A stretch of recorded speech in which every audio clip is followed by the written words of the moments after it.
नमो भगवते वासुदेवाय। श्री गणेशाय नमः। श्रीमद्भागवतम महापुराण प्रथम स्कंद पहला अध्याय। श्री सूत जी से शौनक आदि ऋषियों का प्रश्न। मंगलाचरण। जिससे इस जगत की सृष्टि स्थिति और प्रलय होते हैं, क्योंकि वह सभी सद्रूप पदार्थों में अनुगत है और असत पदार्थों से पृथक है। जड़ नहीं चेतन है, परतंत्र नहीं स्वयं प्रकाश है। जो ब्रह्मा अथवा हिरण्यगर्भ नहीं प्रत्युत, उन्हें अपने संकल्प से ही जिसने उस वेद ज्ञान का दान किया है, जिसके संबंध में बड़े बड़े विद्वान भी मोहित हो जाते हैं। जैसे तेजोमय सूर्य रश्मियों में जल में स्थल का और स्थल में जल का भ्रम होता है, वैसे ही जिसमें यह त्रिगुणमयी जागृत स्वप्न सुषुप्ति रूपा सृष्टि मिथ्या होने पर भी अधिष्ठान सत्ता से सत्यवत प्रतीत हो रही है, उस अपनी स्वयं प्रकाश ज्योति से सर्वदा और सर्वथा माया और माया कार्य से पूर्णतः मुक्त रहने वाले परम सत्य रूप परमात्मा का हम ध्यान करते हैं। महामुनि व्यास देव जी के द्वारा निर्मित इस श्रीमद् भागवत महापुराण में मोक्ष पर्यंत फल की कामना से रहित परम धर्म का निरूपण हुआ है। इसमें शुद्ध अंतःकरण सत्पुरुषों के जानने योग्य उस वास्तविक वस्तु परमात्मा का निरूपण हुआ है, जो तीनों तापों का जड़ से नाश करने वाली और परम कल्याण देने वाली है। अब और किसी साधन या शास्त्र से क्या प्रयोजन। जिस समय भी सुकृति पुरुष इसके श्रवण की इच्छा करते हैं, ईश्वर उसी समय अविलंब उनके हृदय में आकर बंदी बन जाते हैं। रस के मर्मज्ञ भक्तजन यह श्रीमद्भागवत वेद रूप कल्प वृक्ष का पका हुआ फल है। श्री सुखदेव जी तोते के मुख का संबंध हो जाने से यह परमानंदमयी सुधा से परिपूर्ण हो गया है। इस फल में छिलका गुठली आदि त्याज्य अंश तनिक भी नहीं है। यह मूर्तिमान रस है। जब तक शरीर में चेतना रहे, तब तक इस दिव्य भगवत रस का निरंतर बार बार अभ्यास पान करते रहना चाहिए। यह पृथ्वी पर ही सुलभ है। एक बार भगवान विष्णु एवं देवताओं के परम पुण्य में क्षेत्र नैमिष्या अरण्य में शौनक आदि ऋषियों ने भगवत प्राप्ति की इच्छा से सहस्त्र वर्षों में पूरे होने वाले एक महान यज्ञ का अनुष्ठान किया। एक दिन उन लोगों ने प्रातःकाल अग्निहोत्र आदि नित्य कृत्यों से निवृत्त होकर सूत जी का पूजन किया और उन्हें ऊंचे आसन पद पर बैठाकर बड़े आदर से यह प्रश्न किया। ऋषियों ने कहा, सूत जी, आप निष्पाप हैं। आपने समस्त इतिहास पुराण और धर्मशास्त्रों का विधि पूर्वक अध्ययन किया है तथा उनकी भली भांति व्याख्या भी की है। वेद वेताओं में श्रेष्ठ भगवान बादरायण ने एवं भगवान के सगुण निर्गुण रूप को जानने वाले दूसरे मुनियों ने जो कुछ जाना है, उन्हें जिन विषयों का ज्ञान है, वह सब आप वास्तविक रूप में जानते हैं। आपका हृदय बड़ा ही सरल और शुद्ध है, इसी से आप उनकी कृपा और अनुग्रह के पात्र हुए हैं। गुरुजन अपने प्रेमी शिष्य को गुप्त से गुप्त बात भी बता दिया करते हैं। आयुष्मान, आप कृपा करके यह बतलाइए कि उन सब शास्त्रों पुराणों और गुरुजनों के उपदेशों में कलयुगी जीवों के परम कल्याण का सहज साधन आपने क्या निश्चय किया है। आप संत समाज के भूषण हैं। इस कलयुग में प्रायः लोगों की आयु कम हो गई है। साधन करने में लोगों की रुचि और प्रवृत्ति भी नहीं है।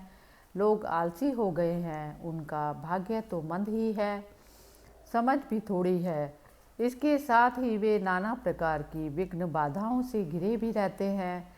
शास्त्र भी बहुत से हैं, परंतु उनमें एक निश्चित साधन का नहीं अनेक प्रकार के कर्मों का वर्णन है।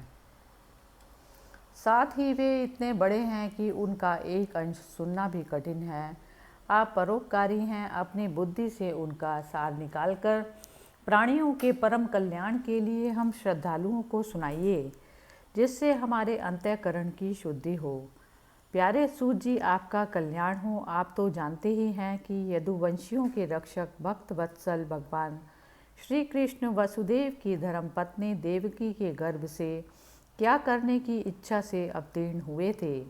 हम उसे सुनना चाहते हैं।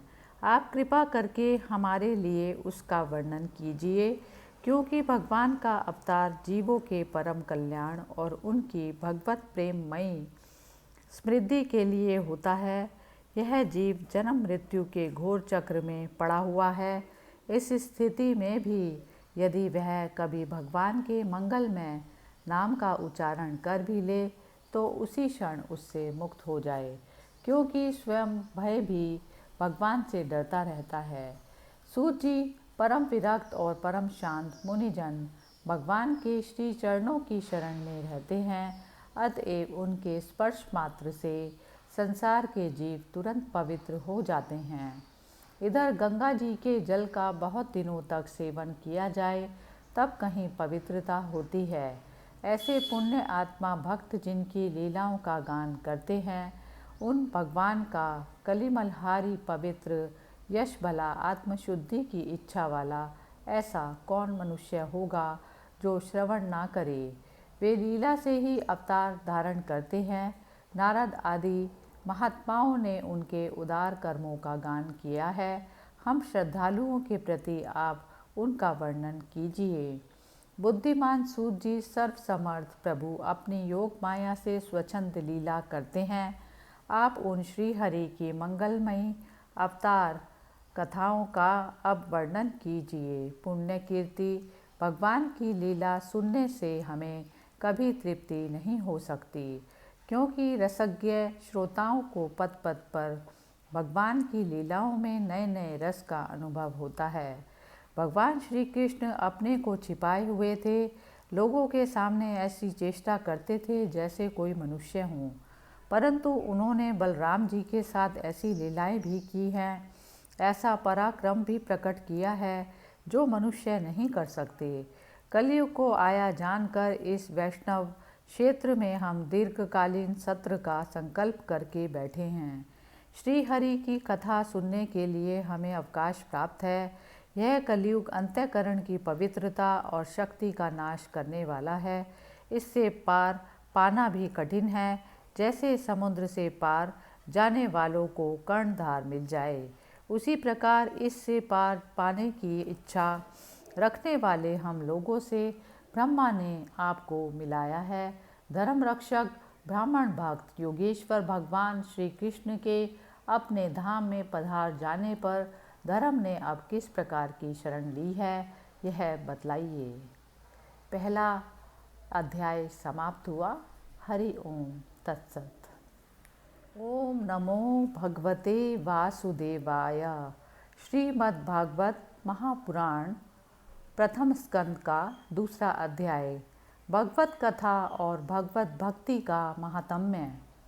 श्री व्यास जी कहते हैं, शौनक आदि ब्रह्मवादी ऋषियों के ये प्रश्न सुनकर रोमहर्षण के पुत्र उग्रश्रवा को बड़ा ही आनंद हुआ। उन्होंने ऋषियों के इस मंगलमय प्रश्न का अभिनंदन करके कहना आरंभ किया। सूत जी ने कहा, जिस समय श्री शुकदेव जी का यज्ञ उपवीत संस्कार भी नहीं हुआ था, सुतराम लौकिक वैदिक कर्मों के अनुष्ठान का भी अवसर नहीं आया था, उन्हें अकेले ही संन्यास लेने के लिए उद्देश्य से जाते देखकर उनके पिता व्यास जी विरह से कातर होकर पुकारने लगे, बेटा बेटा। उस समय तन्मय होने के कारण श्री सुखदेव जी की ओर से वृक्षों ने उत्तर दिया, ऐसे सबके हृदय में विराजमान श्री सुखदेव जी मुनि को मैं नमस्कार करती हूँ। यह श्रीमद्भागवत अत्यंत गोपनीय रहस्यात्मक पुराण है। यह भगवत स्वरूप का अनुभव कराने वाला और समस्त वेदों का सार है। संसार में फंसे हुए जो लोग इस घोर अंधकार से पार जाना चाहते हैं, उनके लिए आध्यात्मिक तत्वों को प्रकाशित कराने वाला यह एक अद्वितीय दीपक है। वास्तव में उन्हीं पर करुणा करके बड़े बड़े मुनियों के आचार्य श्री सुखदेव जी ने इसका वर्णन किया है। मैं उनकी शरण ग्रहण करती हूँ। मनुष्यों में सर्वश्रेष्ठ भगवान के अवतार नर नारायण ऋषियों को, सरस्वती देवी को और श्री व्यास देव जी को नमस्कार करके तब संसार और अंतःकरण के समस्त विकारों पर विजय प्राप्त कराने वाले इस श्रीमद् भागवत महापुराण का पाठ करना चाहिए। ऋषियों, आपने संपूर्ण विश्व के कल्याण के लिए यह बहुत सुंदर प्रश्न किया है, क्योंकि यह प्रश्न श्री कृष्ण के संबंध में है और इससे भली भांति आत्मशुद्धि हो जाती है। मनुष्यों के लिए सर्वश्रेष्ठ धर्म वही है जिससे भगवान श्री कृष्ण में भक्ति हो। भक्ति भी ऐसी जिसमें किसी प्रकार की कामना ना हो और जो नित्य निरंतर बनी रहे। ऐसी भक्ति से हृदय आनंद स्वरूप परमात्मा की उपलब्धि करके कृतकृत्य हो जाता है। भगवान श्री कृष्ण में भक्ति होते ही अनन्य प्रेम से उनमें चित्त जोड़ते ही निष्काम ज्ञान और वैराग्य का आविर्भाव हो जाता है। धर्म का ठीक ठीक अनुष्ठान करने से भी यदि मनुष्य के हृदय में भगवान की लीला कथाओं के प्रति अनुराग का उदय ना हो तो वह निराश्रम ही श्रम है। धर्म का फल है मोक्ष, उसकी सार्थकता अर्थ प्राप्ति में नहीं है। अर्थ केवल धर्म के लिए है, भोग विलास उसका फल नहीं माना गया। भोग विलास का फल इंद्रियों को तृप्त करना नहीं है, उसका प्रयोजन है केवल जीवन निर्वाह। जीवन का फल भी तत्व जिज्ञासा है, बहुत कर्म करके स्वर्ग आदि प्राप्त करना उसका फल नहीं। तत्ववेत्ता लोग ज्ञाता और ज्ञेय के भेद से रहित अखंड अद्वितीय सच्चिदानंद स्वरूप ज्ञान को ही तत्व कहते हैं। उसी को कोई ब्रह्म, कोई परमात्मा और कोई भगवान के नाम से पुकारते हैं। श्रद्धालु मुनिजन भागवत श्रवण से प्राप्त ज्ञान वैराग्य युक्त भक्ति से अपने हृदय में उस परमात्म तत्व रूप परमात्मा का अनुभव करते हैं। शौनक आदि ऋषियों, यही कारण है कि अपने अपने वर्ण तथा आश्रम के अनुसार मनुष्य जो धर्म का अनुष्ठान करते हैं उसकी पूर्ण सिद्धि इसी में है कि भगवान प्रसन्न हो। इसलिए एकाग्र मन से भक्त वत्सल भगवान का ही नित्य निरंतर श्रवण, कीर्तन, ध्यान और आराधन करना चाहिए। कर्मों की गांठ बड़ी कड़ी है। विचारवान पुरुष भगवान के चिंतन की तलवार से उस गांठ को काट डालते हैं। तब भला ऐसा कौन मनुष्य होगा जो भगवान की लीला कथा में प्रेम ना करे। शौनक आदि ऋषियों, पवित्र तीर्थों का सेवन करने से महत सेवा, उसके बाद श्रवण की इच्छा, फिर श्रद्धा, तत्पश्चात भगवत कथा में रुचि होती है। भगवान श्री कृष्ण के यश का श्रवण और कीर्तन दोनों पवित्र करने वाले हैं। वे अपनी कथा सुनने वाले के हृदय में आकर स्थित हो जाते हैं और उनकी अशुभ वासनाओं को नष्ट कर देते हैं, क्योंकि वे संतों के नित्य सुहृद हैं। जब श्रीमद् भागवत अथवा भगवत भक्तों के निरंतर सेवन से अशुभ वासनाएं नष्ट हो जाती हैं, तब पवित्र कीर्ति भगवान श्री कृष्ण के प्रति स्थायी प्रेम की प्राप्ति होती है। तब रजोगुण और तमोगुण के भाव, काम और लोभ आदि शांत हो जाते हैं और चित्त इनसे रहित होकर सत्वगुण में स्थित एवं निर्मल हो जाता है। इस प्रकार भगवान की प्रेममयी भक्ति से जब संसार की समस्त आसक्तियाँ मिट जाती हैं, हृदय आनंद से भर जाता है, तब भगवान के तत्व का अनुभव अपने आप हो जाता है। हृदय में आत्मस्वरूप भगवान का साक्षात्कार होते ही हृदय की ग्रंथि टूट जाती है, सारे संदेह मिट जाते हैं और कर्म बंधन क्षीण हो जाता है। इसी से बुद्धिमान लोग नित्य निरंतर बड़े आनंद से भगवान श्री कृष्ण के प्रति प्रेम भक्ति करते हैं, जिससे आत्म प्रसाद की प्राप्ति होती है। प्रकृति के 3 गुण हैं, सत्व, रज और तम। इनको स्वीकार करके इस संसार की स्थिति, उत्पत्ति और प्रलय के लिए एक अद्वितीय परमात्मा ही विष्णु, ब्रह्मा और रुद्र ये 3 नाम ग्रहण करते हैं। फिर भी मनुष्यों का परम कल्याण तो सत्व गुण स्वीकार करने वाले श्री हरि से होता है।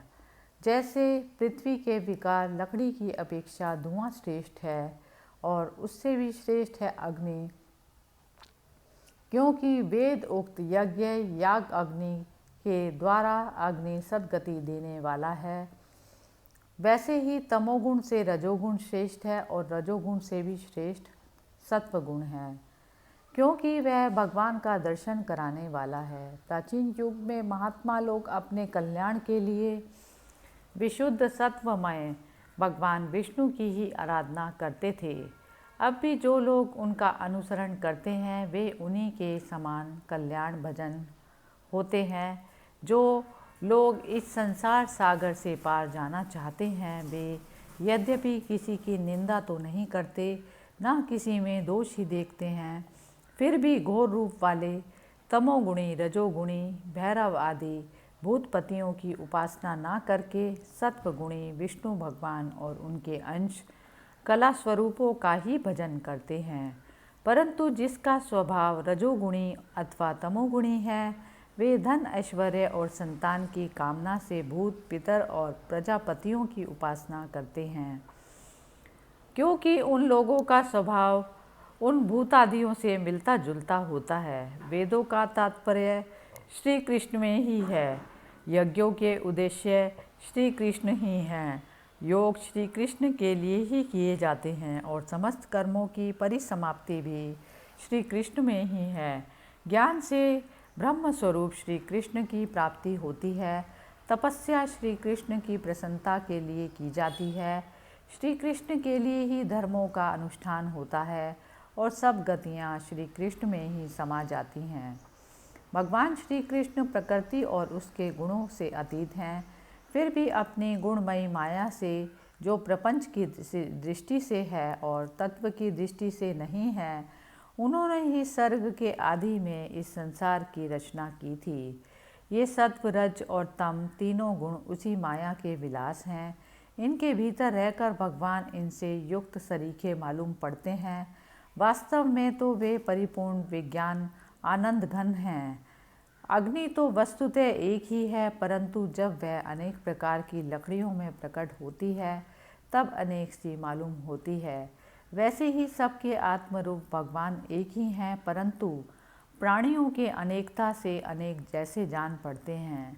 भगवान ही सूक्ष्म भूत, तन्मात्रा, इंद्रिय तथा अंतःकरण आदि गुणों के विकारभूत भावों के द्वारा नाना प्रकार की योनियों का निर्माण करते हैं और उनमें भिन्न भिन्न जीवों के रूप में प्रवेश करके उन योनियों के अनुरूप विषयों का उपभोग करते कराते हैं।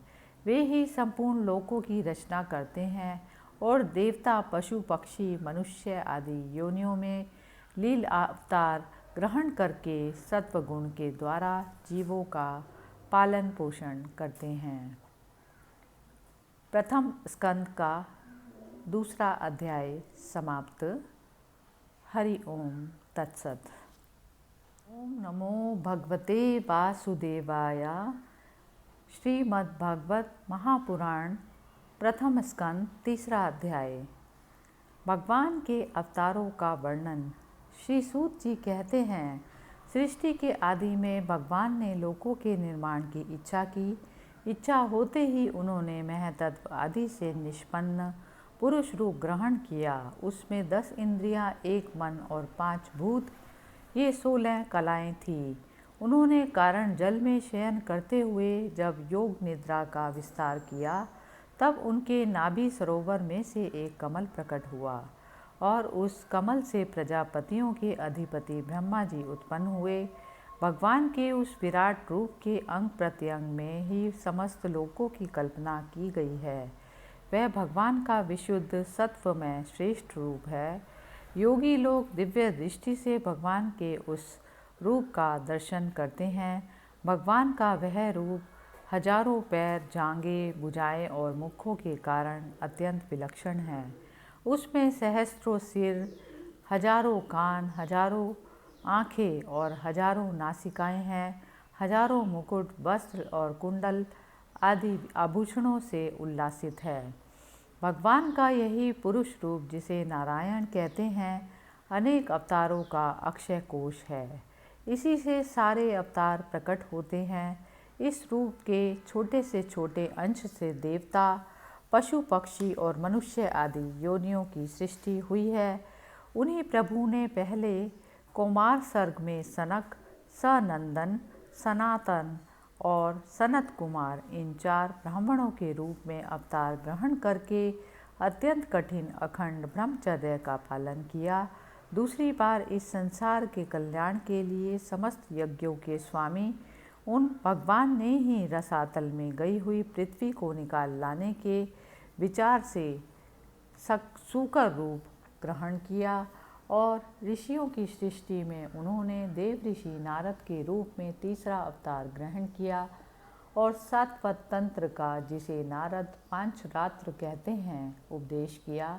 उसमें कर्मों के द्वारा किस प्रकार कर्म बंधन से मुक्ति मिलती है, इसका वर्णन किया। धर्मपत्नी मूर्ति के गर्भ से उन्होंने नर नारायण के रूप में चौथा अवतार ग्रहण किया। इस अवतार में उन्होंने ऋषि बनकर मन और इंद्रियों का सर्वथा संयम करके बड़ी कठिन तपस्या की। 5वें अवतार में वे सिद्धों के स्वामी कपिल के रूप में प्रकट हुए और तत्वों का निर्णय करने वाले सांख्य शास्त्र का, जो समय के फेर से लुप्त हो गया था, आसुरी नामक ब्राह्मण को उपदेश दिया।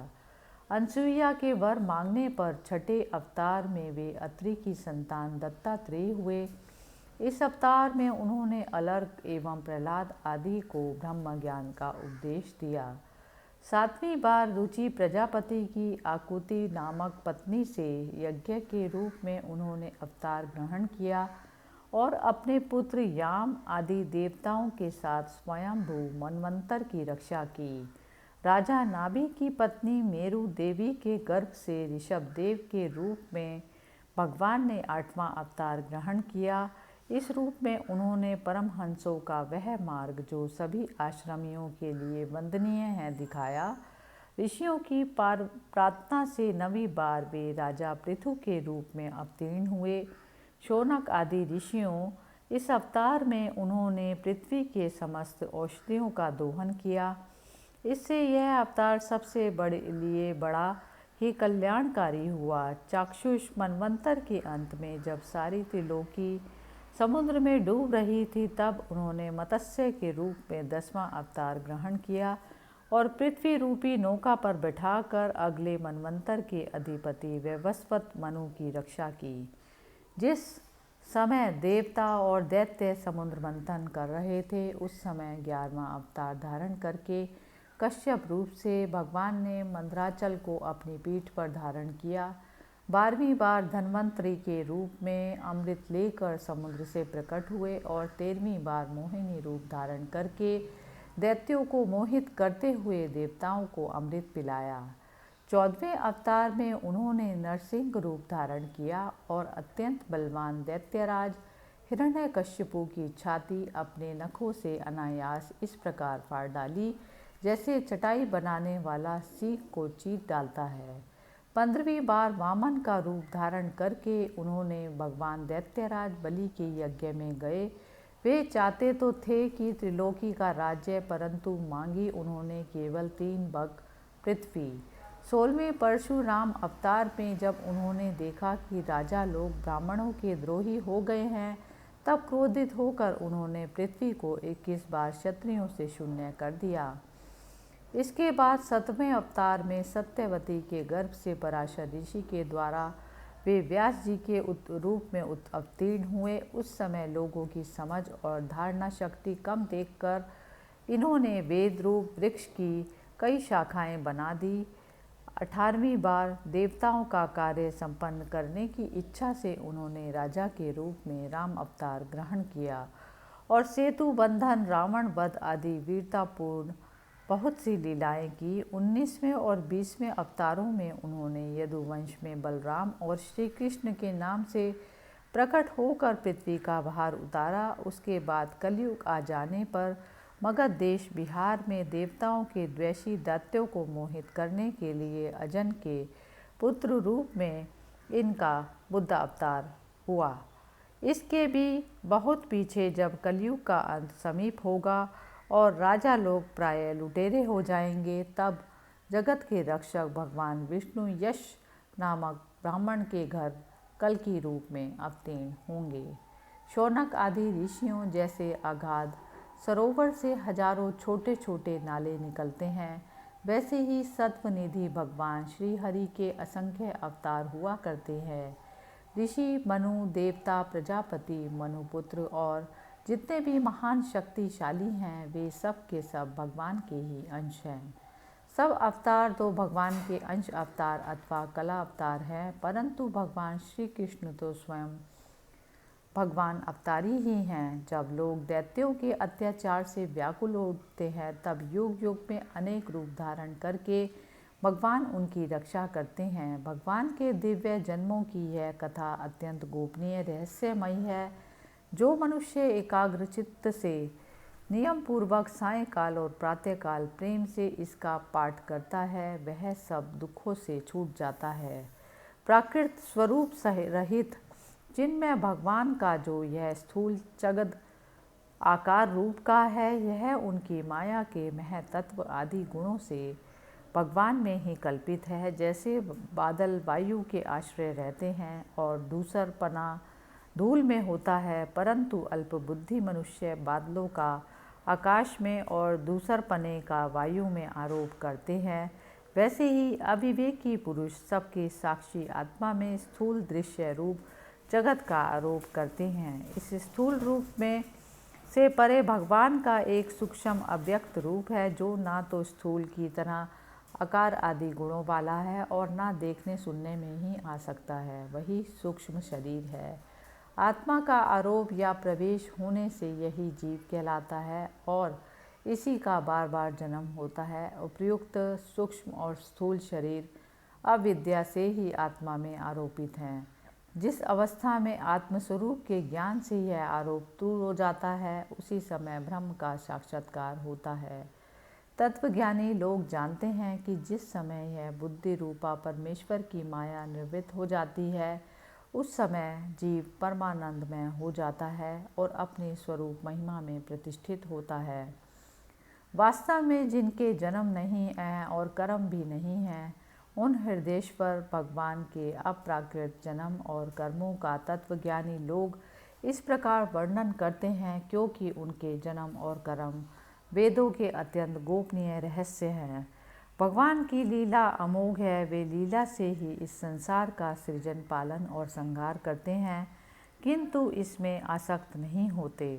प्राणियों के अंतःकरण में छिपे रहकर ज्ञानेंद्रिय और मन के नियंता के रूप में उनके विषयों को ग्रहण भी करते हैं, परंतु उससे अलग ही रहते हैं। वे परम स्वतंत्र हैं। ये विषय कभी उन्हें लिप्त नहीं कर सकते। जैसे अनजान मनुष्य जादूगर अथवा नट के संकल्प और वचनों से की गई करामात को नहीं समझ पाता, वैसे ही अपने संकल्प और वेदवाणी के द्वारा ब्रह्मांड के प्रकट किए हुए इन नाना प्रकार के नाम और रूपों तथा उनकी लीलाओं को कुबुद्धि जीव बहुत सी तर्क युक्तियों के द्वारा भी नहीं पहचान सकता। चक्रपाणि भगवान की शक्ति और पराक्रम अनंत है, उनकी कोई था नहीं पा सकता। वे सारे जगत के निर्माता होने पर भी उससे सर्वथा परे हैं। उनके स्वरूप को अथवा उनकी लीला के रहस्य को वही जान सकता है, जो नित्य निरंतर निष्कपट भाव से उनके चरण कमलों की दिव्य गंध का सेवन करता है, सेवा भाव से उनके चरणों का चिंतन करता रहता है। शौनक आदि ऋषियों, आप लोग बड़े ही सौभाग्यशाली अथवा धन्य हैं, जो इस जीवन में उन विघ्न बाधाओं से भरे इस संसार में समस्त लोकों के स्वामी भगवान श्री कृष्ण से वह सर्वात्मक आत्मभाव व अनिर्वचनीय अनन्य प्रेम करते हैं, जिससे फिर इस जन्म मरण रूप संसार के भयंकर चक्र में नहीं आना पड़ता। भगवान वेद व्यास ने यह वेदों के समान भगवत चरित्र से परिपूर्ण भागवत नाम का पुराण बनाया है। उन्होंने इस श्लाघनीय, कल्याणकारी और महान पुराण को लोगों के परम कल्याण के लिए अपने आत्मज्ञानी शिरोमणि पुत्र को ग्रहण कराया। इसमें सारे वेद और इतिहासों का सार संग्रह है। सुखदेव जी ने राजा परीक्षित को यह सुनाया। उस समय वे परम ऋषियों से घिरे हुए आमरण अनशन का व्रत लेकर गंगा तट पर बैठे थे।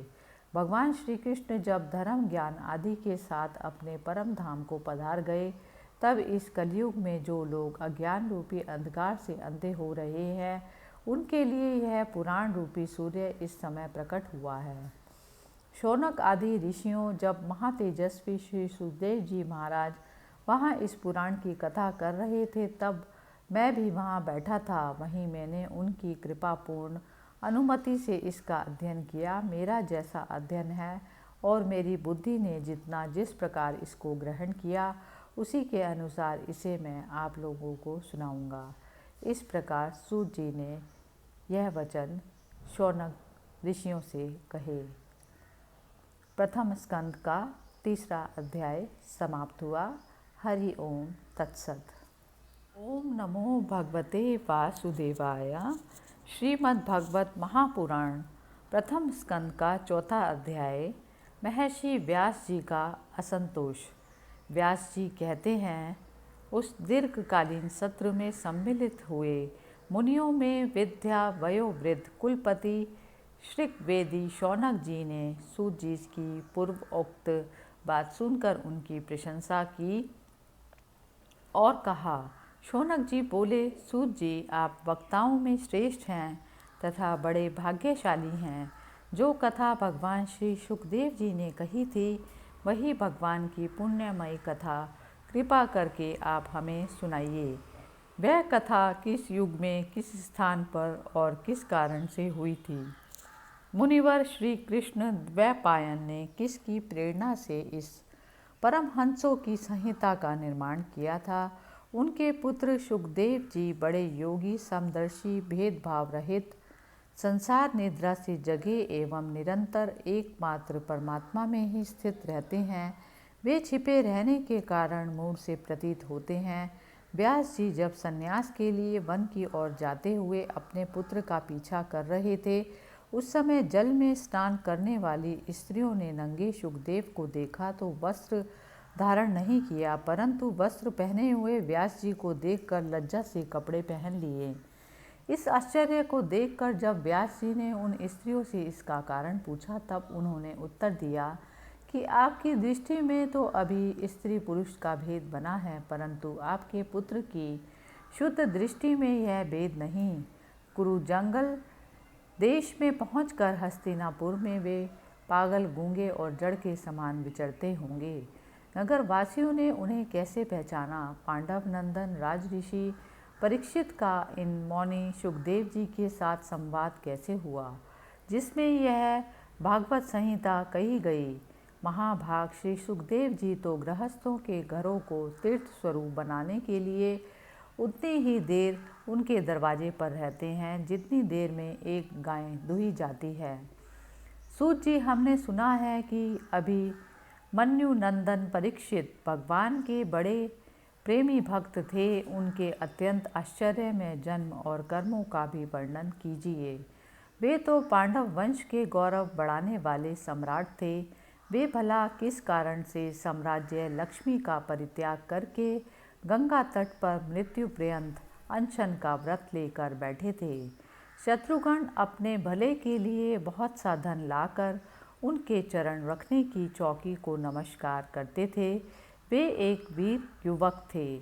उन्होंने उस दुस्त्यज लक्ष्मी को अपने प्राणों के साथ भला क्यों त्याग देने की इच्छा की?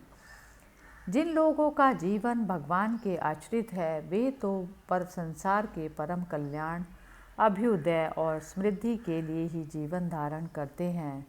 उनमें उनका अपना कोई स्वार्थ नहीं होता। उनका शरीर तो दूसरों के हित के लिए ही था। उन्होंने विरक्त होकर उसका परित्याग क्यों किया? वेदवाणी को छोड़कर अन्य समस्त शास्त्रों के आप पारदर्शी विद्वान हैं।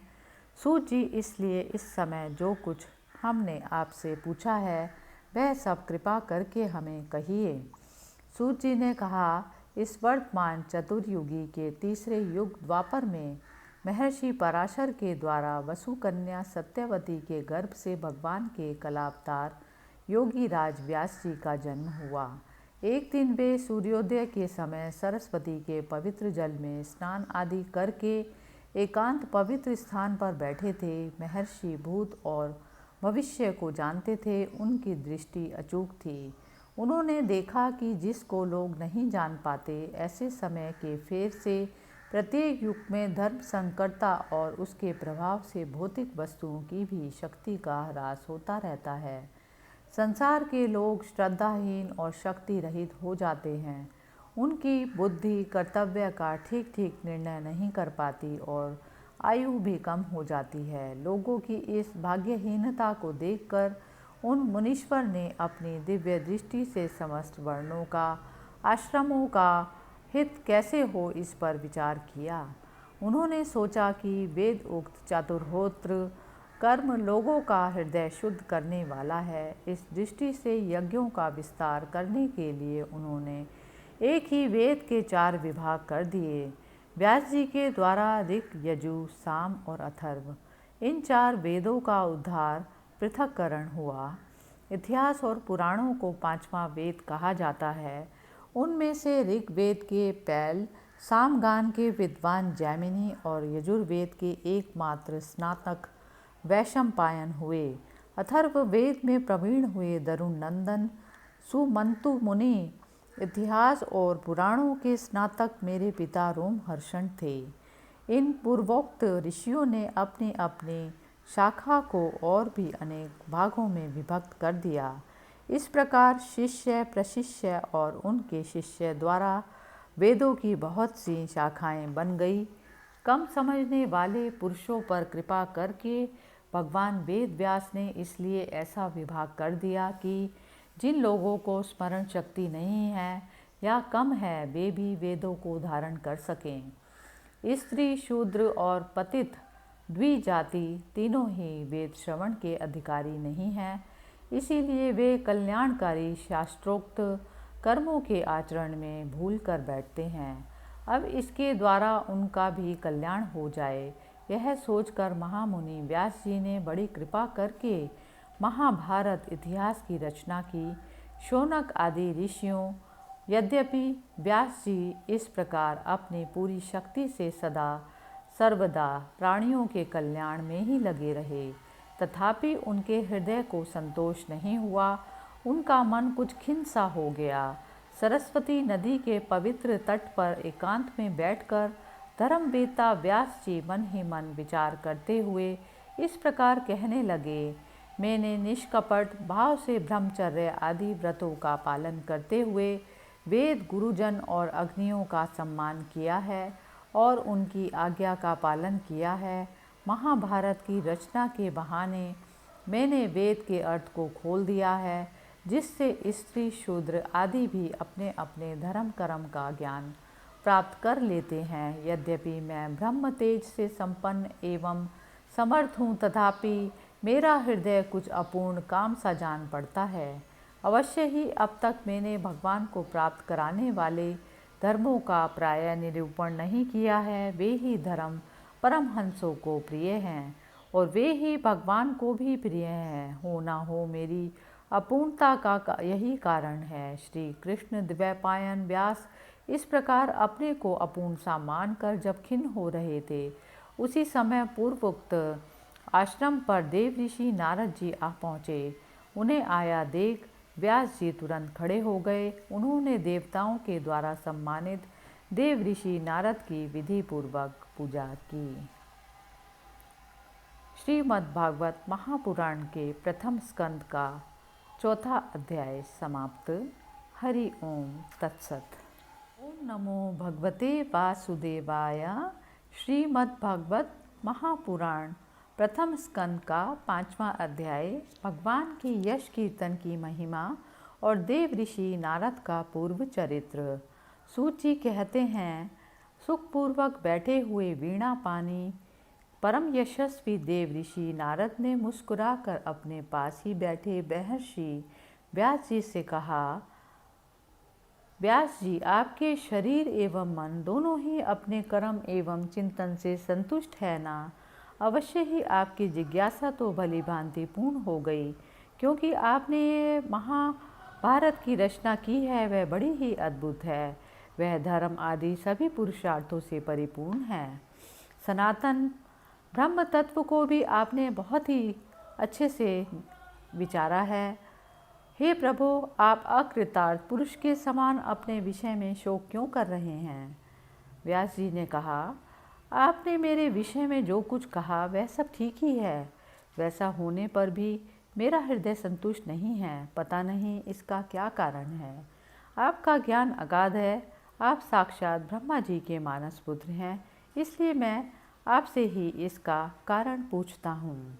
नारद जी ने कहा, आप समस्त गोपनीय रहस्यों को जानते हैं, क्योंकि आपने उन पुराण पुरुष की उपासना की है जो प्रकृति पुरुष दोनों के स्वामी हैं और असंग रहते हुए भी अपने संकल्प मात्र से गुणों के द्वारा संसार की सृष्टि, स्थिति और प्रलय करते रहते हैं। आप सूर्य की भांति तीनों लोकों में भ्रमण करते रहते हैं और योग बल से प्राण वायु के समान सबके भीतर रहकर अंतःकरण के साक्षी भी हैं।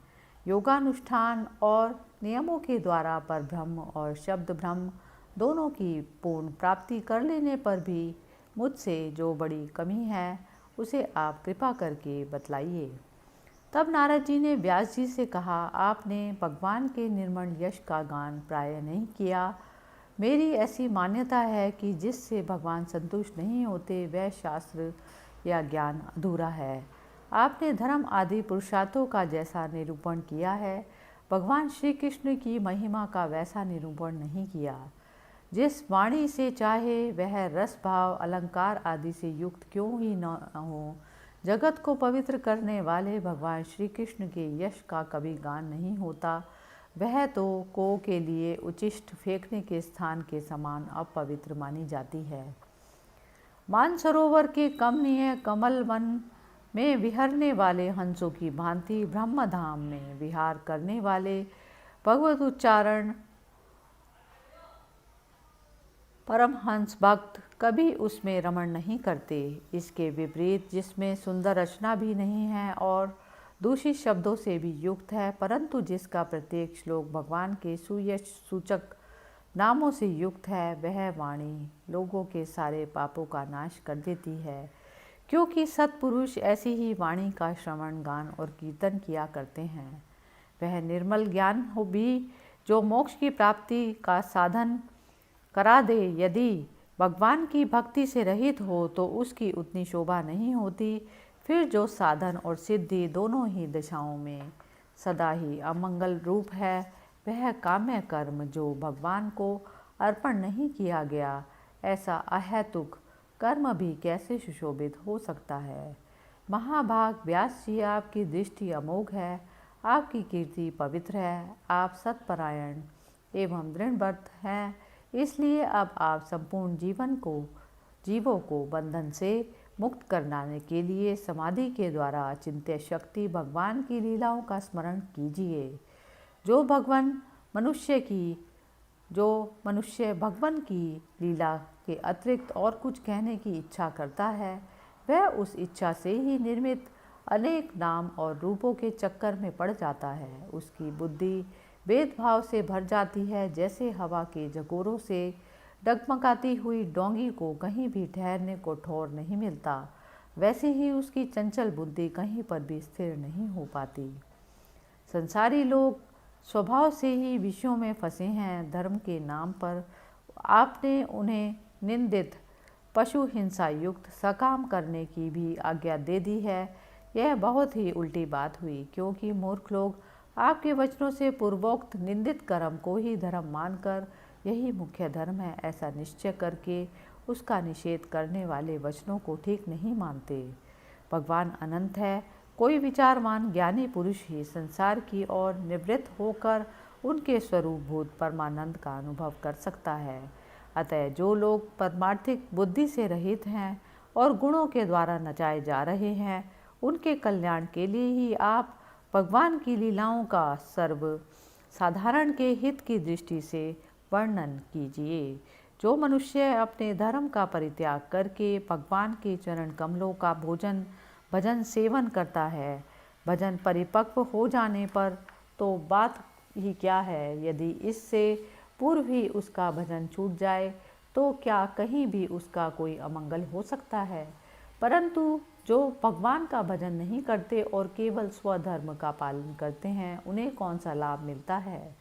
बुद्धिमान मनुष्य को चाहिए कि जो उसी वस्तु की प्राप्ति के लिए प्रयत्न करे जो तिनके से लेकर ब्रह्मा पर्यंत समस्त ऊंची नीची योनियों में कर्मों के फलस्वरूप आने जाने पर भी स्वयं प्राप्त नहीं होती। संसार के विषय सुख तो जैसे बिना चेष्टा के दुख मिलते हैं, वैसे ही कर्म के फल रूप में अचिंत्य गति समय के फेर से सबको सर्वत्र स्वभाव से ही मिल जाती है। व्यास जी जो भगवान श्री कृष्ण के चरणार बिंद का सेवक है, वह भजन ना करने वाले कर्मी मनुष्यों के समान देवात कभी बुरा भाव हो जाने पर भी जन्म मृत्यु में संसार में नहीं आता। वह भगवान के चरण कमलों के आलिंगन का स्मरण करके फिर उसे छोड़ना नहीं चाहता। उसे रस का चस्का जो लग चुका है, जिनसे जगत की उत्पत्ति स्थिति और प्रलय होते हैं, वे भगवान ही इस विश्व के रूप में भी हैं। ऐसा होने पर भी वे इससे विलक्षण हैं, इस बात को आप स्वयं जानते हैं। तथापि मैंने आपको संकेत मात्र कर दिया है। व्यास जी, आपकी दृष्टि अमोघ है। आप इस बात को जानिए कि आप पुरुषोत्तम भगवान के कला अवतार हैं। आपने अजन्मा होकर भी जगत के कल्याण के लिए जन्म ग्रहण किया, इसीलिए आप विशेष रूप से भगवान की लीलाओं का कीर्तन कीजिए। विद्वानों ने इस बात का निरूपण किया है कि मनुष्य की तपस्या, वेद अध्ययन, यज्ञानुष्ठान, स्वाध्याय, ज्ञान और दान का एकमात्र प्रयोजन यही है कि पुण्य कीर्ति श्री कृष्ण के गुणों और लीलाओं का वर्णन किया जाए। मुने, पिछले कल्प में अपने पूर्व जीवन में मैं वेदवादी ब्राह्मणों की एक दासी का लड़का था। वे योगी वर्षा ऋतु में एक स्थान पर चातुर्मास कर रहा था। बचपन में ही मैं उनकी सेवा में नियुक्त कर दिया गया था। मैं यद्यपि बालक था, फिर भी किसी प्रकार की चंचलता नहीं करता था। जितेंद्रिय था, खेल कूद से दूर ही रहता था और आज्ञानुसार उनकी सेवा करता था। मैं बोलता भी बहुत कम था। मेरे इस शील स्वभाव को देखकर समदर्शी मुनियों ने मुझे सेवक पर अत्यंत अनुग्रह किया। उनकी अनुमति प्राप्त करके बर्तनों में लगा हुआ जूठन मैं एक बार खा लिया करता था। इससे मेरे सारे पाप धुल गए। इस प्रकार उनकी सेवा करते करते मेरा हृदय शुद्ध हो गया और वे लोग जैसा भजन भूजन के किया करते थे, उसी में मेरी रुचि हो गई। प्यारे व्यास जी, उस सत्संग में उन लीला गान परायण महात्माओं के अनुग्रह से मैं प्रतिदिन श्री कृष्ण की मनोहर कथाएं सुना करता। श्रद्धापूर्वक एक एक पद श्रवण करते करते प्रिय कीर्ति भगवान में मेरी रुचि हो गई। महामुने, जब भगवान में मेरी रुचि हो गई तब उन मनोहर कीर्ति प्रभु में मेरी बुद्धि भी निश्चल हो गई। उस बुद्धि से मैं इस संपूर्ण सत और असत रूप जगत को अपने पर ब्रह्म स्वरूप आत्मा में माया से कल्पित देखने लगा। इस प्रकार शरद और वर्षा, इन दो ऋतुओं में तीनों समय उन महात्मा मुनियों ने श्री हरि के निर्मल यश का संकीर्तन किया और मैं प्रेम से प्रत्येक बात सुनता रहा। अब चित्त के रजोगुण और तमोगुण को नाश करने वाली भक्ति का मेरे हृदय में प्रादुर्भाव हो गया। मैं उनका बड़ा ही अनुरागी था, विनयी था। उन लोगों की सेवा से मेरे पाप नष्ट हो चुके थे। मेरे हृदय में श्रद्धा थी, इंद्रियों में संयम था एवं शरीर, वाणी और मन में उनका आज्ञाकारीपन था। उन दीन वत्सल महात्माओं ने जाते समय कृपा करके मुझे उस गुह्यतम ज्ञान का उपदेश किया, जिसका उपदेश स्वयं भगवान ने अपने श्रीमुख से किया है। उस उपदेश से ही जगत के निर्माता भगवान श्री कृष्ण की माया के प्रभाव को मैं जान सका, जिनके जान लेने के बाद उनके परम पद की प्राप्ति हो जाती है। सत्य संकल्प व्यास जी, पुरुषोत्तम भगवान श्री कृष्ण के प्रति समस्त कर्मों को समर्पित कर देना ही संसार के तीनों तापों की एकमात्र औषधि है। यह बात मैंने आपको बतला दी। प्राणियों को जिस पदार्थ के सेवन से जो रोग आता है वही पदार्थ चिकित्सा विधि के अनुसार प्रयोग करने पर क्या उस रोग को दूर नहीं करता। इसी प्रकार यद्यपि सभी कर्म मनुष्यों को जन्म मृत्यु संसार के चक्र में डालने वाले हैं, तथापि जब वे भगवान को समर्पित कर दिए जाते हैं तब उनका कर्मपना ही नष्ट हो जाता है। इस लोक में जो शास्त्र विहित कर्म भगवान की प्रसन्नता के लिए किए जाते हैं, उन्हीं से पराभक्ति युक्त ज्ञान की प्राप्ति होती है। उस भगवत अर्थ कर्म के शास्त्र मार्ग में भगवान के आज्ञा अनुसार आचरण करते हुए लोग बार बार भगवान श्री कृष्ण के गुण और नामों का कीर्तन तथा स्मरण करते हैं। प्रभु आप भगवान श्री वासुदेव को नमस्कार है। हम आपका ध्यान करते हैं। प्रद्युम्न, अनिरुद्ध और संकर्षण को भी नमस्कार है। इस प्रकार जो पुरुष चतुर्व्यूह रूपी भगवान मूर्तियों के नाम द्वारा प्राकृत मूर्ति रहित अप्राकृत मंत्र मूर्ति भगवान यज्ञ पुरुष का पूजन करता है, उसी का ज्ञान पूर्ण एवं यथार्थ है। ब्रह्मन, जब मैंने भगवान की आज्ञा का इस प्रकार पालन किया, तब इस बात को जानकर भगवान श्री कृष्ण ने मुझे आत्मज्ञान, ऐश्वर्य और अपनी भाव रूपा प्रेम भक्ति का दान दिया। व्यास जी, आपका ज्ञान पूर्ण है। आप भगवान की ही कीर्ति का, उनकी प्रेममयी लीला का वर्णन कीजिए। उसी से बड़े बड़े ज्ञानियों की भी जिज्ञासा पूर्ण होती है।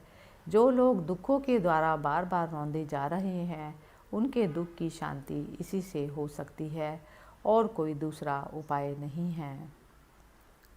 श्रीमद् भागवत महापुराण प्रथम स्कंद का 5वां अध्याय समाप्त हुआ। हरि ओम तत्सत।